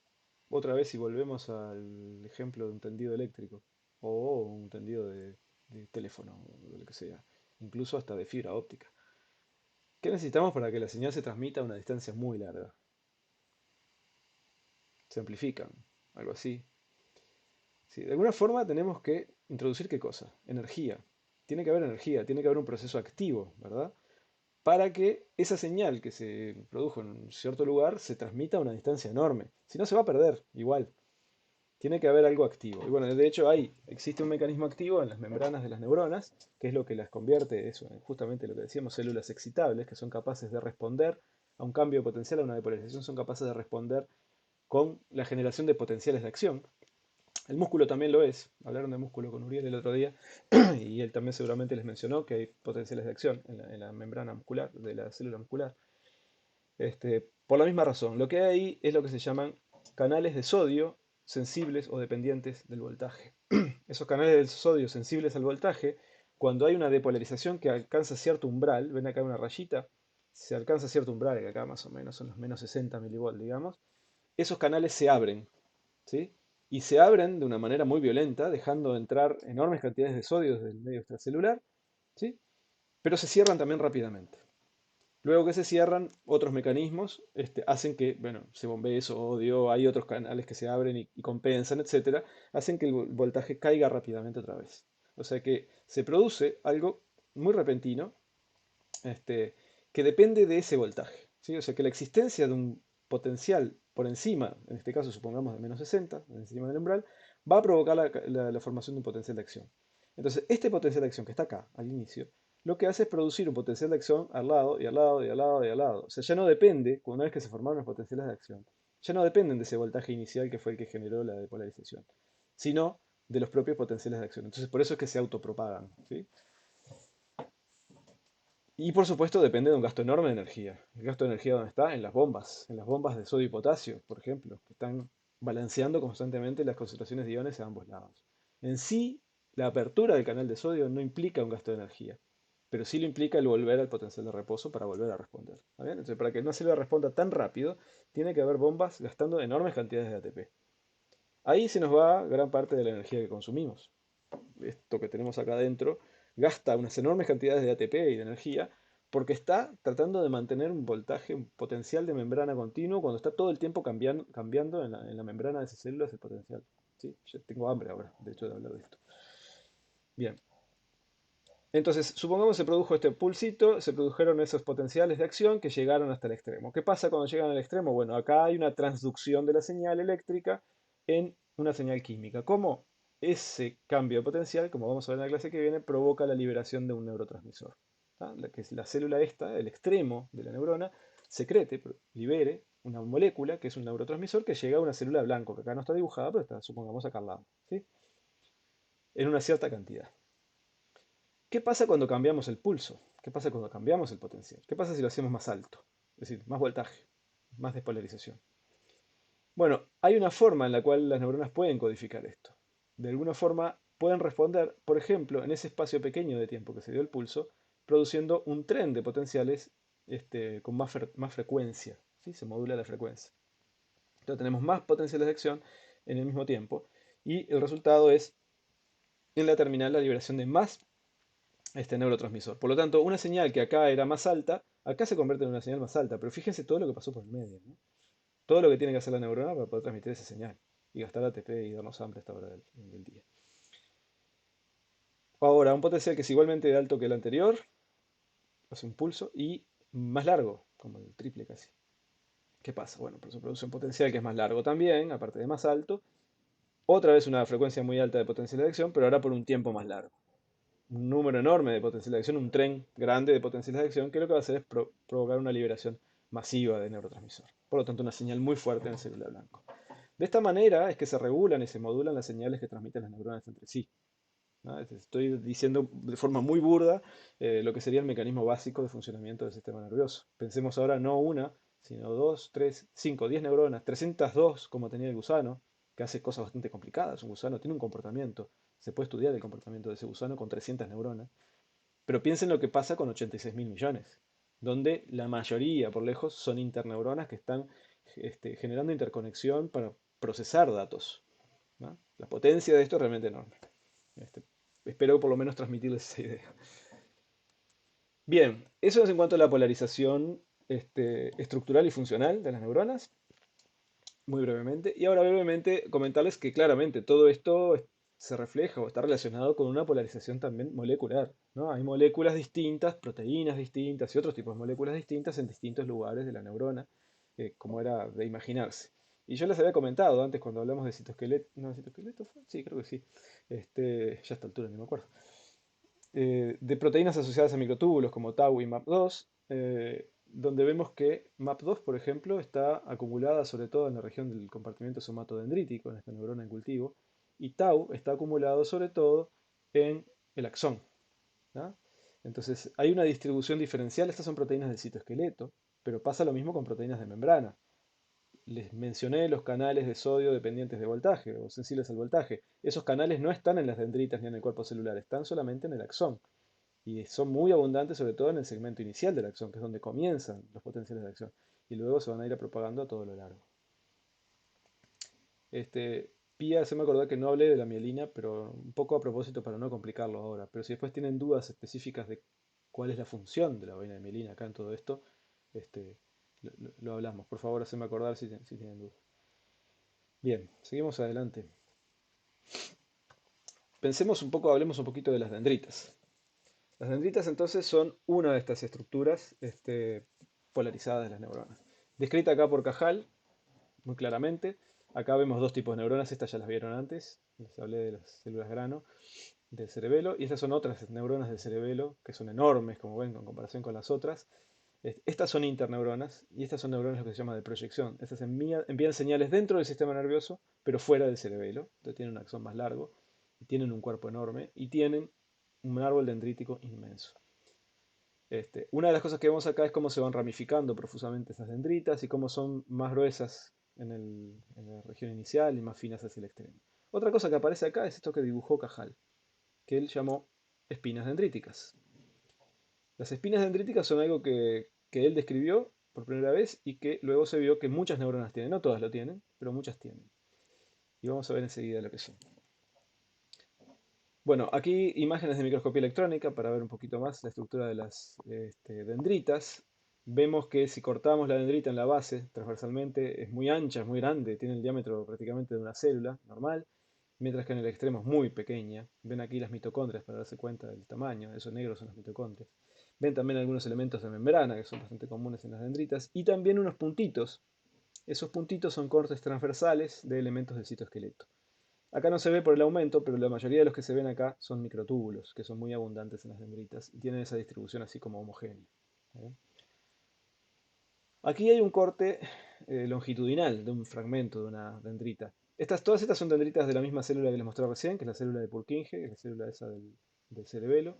Y aquí vemos una región de neuropilo que les había mencionado antes, donde se ve esa dendrita. La voy a resaltar con color.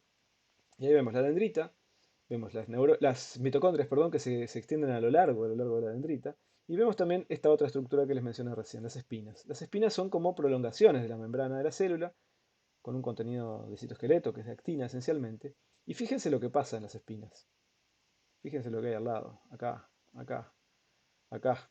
En todas las espinas que vemos tenemos un contacto sináptico. Hay una terminal axónica que podemos reconocer como un contacto sináptico por esta densidad, esta región de electrón densa y por estas vesiculitas que están acá, que vamos a hablar más en la clase que viene. Son regiones de recepción de sinapsis.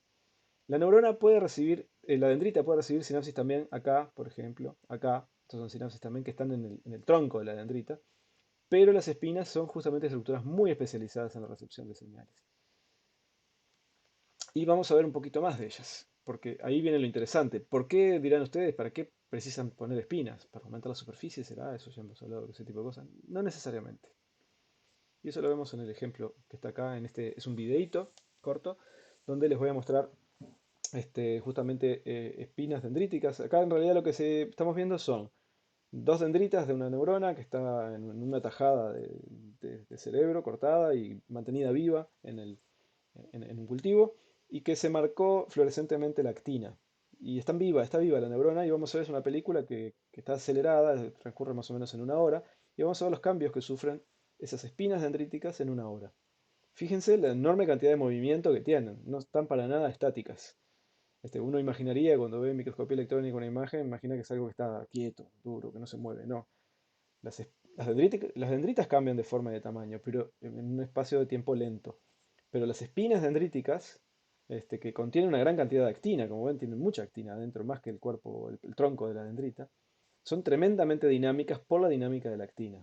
Tan dinámicas son, eso no se ve en este tiempo, que pueden reducirse en tamaño hasta desaparecer o aparecer nuevas y crecer en tamaño, o cualquiera de estas crecer o decrecer. Y eso sabemos depende de un poco de la actividad también que tengan sinápticas y cuánta señal reciben. Y es una de las bases de un fenómeno que se conoce como plasticidad sináptica, del cual tal vez ustedes hayan oído hablar. Y tiene que ver justamente con cosas como la posibilidad de cambiar el tipo de señales que se almacenan o que se procesan. Tiene que ver con cosas como el aprendizaje, por ejemplo, ¿eh? El adaptarse a cosas distintas. Entonces ahí hay una de las bases moleculares y celulares de cómo funciona el sistema nervioso en cuanto a su adaptabilidad. Las espinas dendríticas permiten esa adaptabilidad muy rápida porque pueden cambiar rápidamente de forma y de tamaño. Y por lo tanto cambia la forma en la que la célula recibe las señales. No sé si estoy yendo muy rápido, si tienen dudas me preguntan. Estoy yendo un poco rápido porque me di cuenta que estamos un poquitito atrasados. Igual tenemos otra clase más. Bueno, respecto al axón, una de las cosas más llamativas e importantes del axón es el largo, y acá está representado de forma caricaturesca, digamos, en esta neurona, donde se trata de representar una neurona tipo, lo que sería la proporción de largo de su axón, la proporción de tamaño de sus dendritas, del cuerpo celular, y también de las terminales axónicas, o sea, de las ramificaciones finales terminales del axón. ¿Ah? Como ven, esto solo, las ramificaciones axonales pueden ser tan grandes como las dendritas de la célula, solo que está muy lejos. Y después, el axón puede ser enormemente largo. Entonces, por más que sea delgado, piensen que en una neurona como esta, la mayor parte del citoplasma, por lejos, ahora respondo la pregunta. La mayor parte del citoplasma, del volumen de la célula, está en el axón, no en el cuerpo celular ni en las dendritas. Acá está el volumen de la célula. ¿Sí? Y eso es un desafío enorme porque el núcleo celular está acá. Acá está la mayor parte de la maquinaria, como vamos a ver ahora, de síntesis proteica. Sin embargo, es capaz de sostener todo ese largo enorme, largo, aparte, porque no es simplemente un volumen que es una esfera, sino que es algo que está muy lejos, el extremo del axón. Y eso es un enorme desafío para la neurona. La pregunta es, ¿qué son esos cortes que tiene el axón que aparecen cada cierto espacio? Los cortes acá, pasa que está representada la vaina de mielina. Son vainas de mielina individuales. Entonces esos cortes son las separaciones entre los distintos segmentos de vaina de mielina de este axón. ¿Está bien? O sea que no solo está dibujada la neurona, sino también su mielina. No todas las neuronas están mielinizadas, pero en el caso del dibujo sí, las de axón largo en general. ¿Está bien? Entonces, en cuanto al axón, si hacemos un corte, el axón tiene un cierto diámetro, que como les decía es un diámetro relativamente constante. Puede ser más grueso que las dendritas más finas, que los extremos de las dendritas, pero generalmente es más delgado que las bases de las dendritas. Acá ven mitocondrias, ven algunos elementos de membrana, aparte de las mitocondrias, y ven también muchos elementos de citoesqueleto. Está sumamente enriquecido en elementos de citoesqueleto. Y esta imagen, que es mejor que la anterior que vimos de dendritas, nos permite ver microtúbulos. Ahí, por ejemplo, hay un grupito de microtúbulos. Los microtúbulos no están distribuidos de la misma manera que en la dendrita, que estaban todos muy homogéneamente distribuidos, con un arreglo casi cristalino y bien homogéneo, sino que hay como haces, grupitos de microtúbulos que están distribuidos en distintos lugares. Los vemos así como un circulito, como un anillito, porque es un corte transversal del microtúbulo que está a lo largo del axón, ¿verdad? Pero además vemos estos otros puntitos. ¿Alguien sabe qué son esos puntitos que aparecen ahí? Que son mucho más que los microtúbulos. ¿Alguien tiene idea? Ya les estoy dando la idea de que es citoesqueleto, ¿verdad? Porque estoy hablando de eso. ¿Actina? No. Nos falta uno. ¿Cuál es el otro elemento del citoesqueleto? Los filamentos intermedios. Exactamente, esos son filamentos intermedios. Y en las neuronas los filamentos intermedios son esenciales. ¿Se acuerdan que los filamentos intermedios tienen una función, sí, más que nada de soporte, no tan funcional, no tanto en la fisiología celular, sino de soporte mecánico? Vean lo que es la forma de esta célula. ¿Cómo hacemos si no tenemos un muy buen soporte mecánico interno de la célula para mantener esto tan alargado? Ustedes saben que la membrana es como un líquido, ¿no? ¿Se acuerdan? Y la tendencia va a ser, si la dejamos sola y si no tiene ningún soporte, de formar una esfera. Nunca va a tener prolongaciones, menos aún largas como estas. Eso es solo posible gracias al citoesqueleto. Los microtúbulos sin duda ayudan, pero lo que hay, sobre todo muy abundante en los axones, son estos filamentos intermedios, que son específicos de las neuronas. O sea, las neuronas tienen sus propios elementos de filamento intermedio, distintos a los de otras células, que se llaman neurofilamentos. Y fueron también descritos por Cajal inicialmente. Él los llamó neurofibrillas porque él no veía los neurofilamentos, veía paquetes, veía haces de neurofilamentos por la resolución del microscopio de luz, pero los llegó a ver con uno de los métodos que él desarrolló. Bien, entonces, un poco redondeando todo y yendo ahora al cuerpo celular. Decíamos, el cuerpo celular sin duda es un lugar muy especial porque tiene que sostener a todo eso, ¿no? Fíjense acá hay un pedazo de núcleo de la célula, de la neurona. Ven un montón de elementos en el citoplasma, mucho retículo endoplásmico rugoso, aparato de Golgi enorme. Acá tal vez se den cuenta por qué ese aparato se llama así. Fue Camilo Golgi el que primero describió en neuronas esta estructura, ¿sí? Utilizando algunos de sus métodos de impregnación argéntica. Y por eso esto deriva el nombre. Es el mismo Camilo Golgi que recibió el premio Nobel por otra cosa en 1906.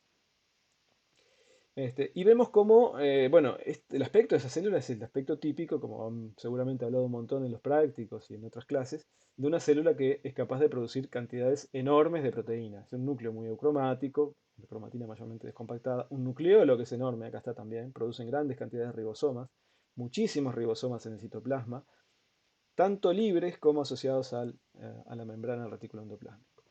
Les pregunto a ustedes, ¿qué tipo de proteínas son las que tiene que producir la neurona en tan gran cantidad? ¿Por qué tiene esa carga de producción de proteínas? ¿Y por qué tanto retículo endoplásmico también?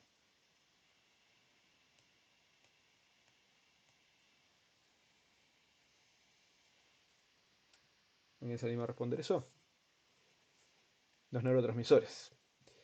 Por alguna razón, siempre que hago esta pregunta, y la vengo haciendo desde no sé cuántos años que en estas clases, la respuesta siempre es la misma. La primera respuesta siempre es la misma. Y sin embargo, la respuesta mía siempre es no, no son los neurotransmisores. Primero, porque después vamos a ver en la clase que viene, la mayoría de los neurotransmisores no son proteínas, sino que son otro tipo de moléculas pequeñas. Existen neurotransmisores proteicos que son neuropéptidos, pero en relativamente poca cantidad. Las que encapsidan los neurotransmisores, bueno, ahí puede ser un poco más. Piensen lo que les acabo de hablar, el tamaño del axón, el volumen enorme que tiene esta célula comparado con cualquier otra célula. El volumen de una neurona es cientos o miles de veces más grande que el de cualquier otra célula. Y eso implica mucha membrana, o sea, tiene que producir una gran cantidad de membrana plasmática, para empezar. Y eso implica proteínas de membrana, pero implica también los lípidos, exacto, los fosfolípidos. Por eso el retículo endoplásmico desarrollado. ¿Sí? O sea, tiene mucha membrana que sintetizar. Y también gran cantidad de proteína estructural de sostén. Piensen en el citoesqueleto que tiene que sostener todo ese axón. ¿Está bien? Entonces, son células que realmente producen enormes cantidades de proteína, sobre todo simplemente para mantenerse vivas. Ni siquiera es para su función específica, sino que son tan complejas en su forma que el mantenimiento de sobrevida de una neurona implica un gasto energético en sí mismo también enorme. ¿Está bien? O sea que ahí hay otra parte de la energía que se va, este, que es en el mantenimiento de la sobrevida de las neuronas. Y por eso también son células que potencialmente mueren más fácil que otras en ciertas circunstancias. Son más sensibles a, este, a daño de algún tipo, ya sea tóxico, traumático, lo que fuera, y tienen el problema que después no se recuperan, ¿no? Entonces, por eso hay que cuidarlas. Bien, sigo adelante porque si no, no sé, una pregunta. No, vamos bien, creo. Bueno, acá les voy a mostrar otro videíto. Este tiene música, pero no logro pasar el audio con el... Y es peor para el otro video que viene después. Bueno, en este video este, ven cosas que se mueven, parecen hormiguitas, ¿no? Acá esto es un axón. Acá está el cuerpo celular. Ay, ¿me quedó medio trancado? Ahí. Acá está el cuerpo celular. Esto es un axón de una célula que está aislada en cultivo. Y acá vemos una imagen de microscopía interferencial de Nomarsky, de contraste interferencial de Nomarsky. Y aquí ven una marca fluorescente en membranas internas de la célula. ¿Ah? Entonces lo que estamos viendo acá es un movimiento, por supuesto, esto está en cámara acelerada, esto es un time-lapse, movimiento muy profuso de membranas, de organelos de membrana a todo lo largo del axón. Fíjense cómo los movimientos son primero en ambas direcciones, o sea, hay organelos, hay estructuras que se mueven en una dirección y otros que se mueven en la otra. Generalmente un mismo organelo, si lo siguen, se va a mover en una única dirección. Otra propiedad que tiene es que el movimiento no es continuo, es decir, no ocurre siempre a la misma velocidad, sino que de repente ven parar los organelos y luego seguir. Algunos pueden retroceder un poco para después seguir en la misma dirección que venían. Puede haber alguno que si lo siguen encuentren que van en una dirección y después retrocede completamente, pero es lo menos habitual. ¿Está bien? A este fenómeno, que obviamente es tremendamente necesario para transportar las proteínas y los lípidos que necesita el axón, se lo conoce como transporte axoplásmico. ¿Sí? El transporte axoplásmico es el transporte de organelos y de membranas y de proteínas a lo largo de todo el axón. Acá hay una diapositiva que me la voy a saltear ahora porque si no, no me va a dar tiempo para seguir con la clase, pero se las voy a dejar, que ilustra un poco cuáles son los primeros métodos que se usaron para entender este transporte exoplásmico que implicaba el marcado de precursores con precursores radiactivos, el marcado de las proteínas, y luego seguir en el nervio de un animal en distintos tiempos el avance de esas proteínas y así se pudieron calcular velocidades, etcétera. Y por ejemplo, en realidad lo que importa acá resaltar es que existe un transporte que se llama anterógrado. Transporte anterógrado es el que va desde el cuerpo celular hacia la terminal del axón, que es rápido. ¿No? Y acá está la velocidad aproximada entre 200 y 400 milímetros por día, así está medido. Y luego hay un transporte retrógrado que tiene una velocidad similar. ¿Está bien? Que está acá. Fíjense acá que hay algo que parece que son las mitocondrias. Cualquiera de estos es transporte rápido, pero las mitocondrias son un poco más lentas. La razón es que las mitocondrias están entre los organelos más grandes que se transportan ahí. O sea, las mitocondrias se transportan por transporte exoplásmico, pero son relativamente grandes. Y como se imaginarán, puede haber un problema ahí en el transporte, y es que tenemos una densidad enorme de organelos que están y este, de vesículas, etcétera, que están siendo transportadas en un sentido y en el otro, por lo tanto hay choques, hay interferencia de unos sobre otros, y si es más grande un organelo, más difícil va a ser pasar a través de todo ese axón. Entonces, esa sería la explicación para que sean más lentos, pero el mecanismo de transporte es exactamente el mismo, que es el que les voy a mencionar después. El transporte lento se ha discutido mucho si existe realmente o no. Sería un transporte más bien de tipo pasivo. Es decir, hay cosas que se mueven a lo largo del axón muy lentamente, que podría ser, por ejemplo, elementos del citoesqueleto, ¿no? Que simplemente en realidad es porque se van empujando de alguna forma. Ese es el mecanismo posible. Bien, ¿cómo funciona este transporte axoplásmico? Bueno, creo que ustedes a esta altura, después de todas las clases que han tenido, las clases de citoesqueleto y la de motilidad, pueden responder y entender fácilmente esa pregunta. Aquí vemos unos microtúbulos en un axón y vemos organelos y vesículas y vemos como hay pequeños puentecitos proteicos que parecen conectar los microtúbulos con esos organelos. ¿Qué serán esos puentecitos? ¿Alguien lo puede responder? ¿Cuál será la base del transporte? Estos que aparecen por acá y que son responsables, algunos de ellos por lo menos, del transporte. Proteínas motoras, claro. Acá tenemos que tener proteínas motoras. El transporte exoplásmico mayormente es a través de los microtúbulos que se encuentran a todo lo largo. Los filamentos de actina participan de alguna manera, están sobre todo en la periferia del axón y participan. Pero la mayor parte del transporte y el transporte rápido está dado por proteínas motoras, quinesinas y dineínas, que funcionan a lo largo de los microtúbulos. Entonces aquí tienen, por ejemplo, quinesina, el complejo de la dineína y también las miosinas, algunas miosinas que pueden estar funcionando. De hecho, una que es muy importante aquí es la miosina de tipo 5. Entonces, en una célula normal, no neuronal, digamos, tenemos un centro celular, un centrosoma donde se nuclean los microtúbulos y que irradian con su extremo más hacia la periferia, ¿verdad? Entonces, las quinesinas mueven hacia la periferia celular y las dineínas hacia el interior. ¿Se acuerdan de esto? Ya lo hemos discutido más de una vez. ¿Qué pasa en las neuronas? Bueno, en las neuronas, en el axón, pasa algo parecido. Tenemos aquí el centrosoma que nuclea a los microtúbulos que están más cerca de, del cuerpo celular con su extremo más hacia afuera. Y luego microtúbulos que son discontinuos. Los microtúbulos no son tan largos como todo el axón, eso es un punto importante, sino que están fragmentados a lo largo, pero sí están todos en la misma orientación, es decir, todas con su extremo menos hacia el cuerpo celular y su extremo más hacia el extremo del axón. Por lo tanto, también acá el transporte puede ser muy eficiente y muy rápido con quinesinas que mueven hacia el extremo y dineínas que mueven en el otro sentido. Por otra parte, en la dendrita ocurre algo raro. En la dendrita nos encontramos con microtúbulos que están en ambas orientaciones. Y más o menos mitad y mitad. La mitad están con su extremo más, como, como Dios manda, diríamos, con su extremo más hacia el extremo de la dendrita y con su extremo menos hacia el cuerpo celular, mientras que otros tienen el extremo más hacia el cuerpo celular y el extremo menos hacia la punta de la dendrita. O sea que acá el transporte es un poco distinto. Pero acá estábamos concentrándonos en el transporte exoplásmico, que sin duda tiene que ser muy eficiente para poder llegar en tiempo al extremo de la célula. Y bueno, acá para irnos acercando al final de la clase, lo que les voy a hacer es muy importante, este es un video cortito, les voy a copiar ahí a ver, tengo que salir de la presentación creo, Epa. Para poderles copiar el link de YouTube para que ustedes accedan ahora mismo, porque es súper importante el audio de este video. En realidad es como una peliculita, es como si estuviéramos haciendo un poquito de Netflix en la clase. Yo sé que estamos ya muy en el final. El videito no es largo. Si pueden y aguantan, tienen paciencia, quédense para mirarlo. Y después hago un redondeíto final y nada más. Y eso sería ya vamos terminando la clase. Entonces ahí tienen el link. Les digo a cada uno de ustedes les pido que vaya a, siga el link y lo abra en YouTube con audio para, para escuchar el relato, porque es una historia, es un cuento. Este,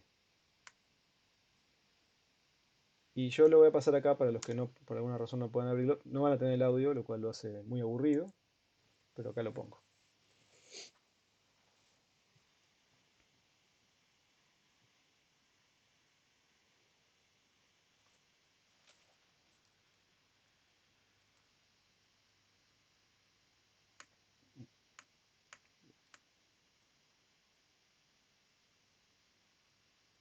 Voy a salir porque algo pasó acá. Ahí, va de vuelta. Bueno, los dejo mirando eso un poquito. Me desconecto un poquito.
Ahí estamos.